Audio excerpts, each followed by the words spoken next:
कुछ 8-9 पॉइंट लिखे हैं और चलिए तो शुरुआत करते हैं प्रबंध की विशेषताएँ। तो प्रबंध की पहली विशेषता है कि प्रबंध उद्देश्य प्रधान है। उद्देश्य प्रधान का मतलब क्या होता है? कोई लक्ष्य होना चाहिए ना उद्देश्य। तो प्रबंध तभी किया जा सकता है जब किसी लक्ष्य को निर्धारित किया गया हो। प्रबंध का कार्य तभी किया जा सकता है जब किसी लक्ष्य का निर्धारित किया गया हो, चाहे वो लक्ष्य सामाजिक कार्यों के लिए हो, धार्मिक कार्य के लिए हो या कोई व्यावसायिक संगठन के लिए किया गया हो।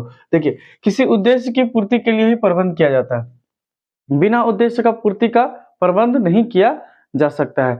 जैसे हम फिर बताएँ कि कोई व्यावसायिक कार्य हो, किसी को बिज़नेस चलाना है, कोई धार्मिक क्रिया हो या कोई सामाजिक क्रिया हो, उसके लिए अगर प्रबंध का अगर कार्य करना है तो उसके लिए क्या किया जाएगा?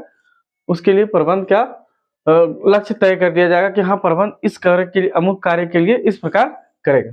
दूसरा है प्रबंध एक सामूहिक क्रिया है। प्रबंध क्या है? एक सामूहिक क्रिया है। सामूहिक का मतलब है एक टीम वर्क है, जो अकेले कार्य नहीं करता है। इसमें साफ-साफ लिख सकते हैं आप कि प्रबंध एक सामूहिक क्रिया है, वह स्वयं अकेले कार्य नहीं कर सकता क्योंकि एक आदमी सारा काम नहीं कर सकता, इसलिए वह क्या है? टीम वर्क है और इसके लिए संगठन का होना आवश्यक है। संगठन का मतलब है जैसे कि मान लीजिए ना कि कोई फैक्ट्री कोई कंपनी चलेगा तो उसमें वर्कर चाहिए, मैकेनिक चाहिए, इंजीनियर चाहिए, अकाउंटेंट चाहिए, सभी लोग मिलके रहेगा और सबका काम सब कोई करेगा। लेकिन मैनेजर काम सबको खाली देखेगा, है ना? सबको आइडियाज़ देते रहेगा। तीसरा है कि प्रबंध मानवीय प्रयासों से संबंधित है। मानवीय प्रयासों मतलब मनुष्य जो प्रयास करता है उससे संबंधित है। ऐसा नहीं है कि परफेक्ट रिजल्ट आ जाएगा। प्रयास क्या है? देखिए, प्रबंध मानवीय क्रियाएँ नियोजन, संगठन, निर्देशन, समन्वय और नियंत्रण द्वारा गतिशील है ना?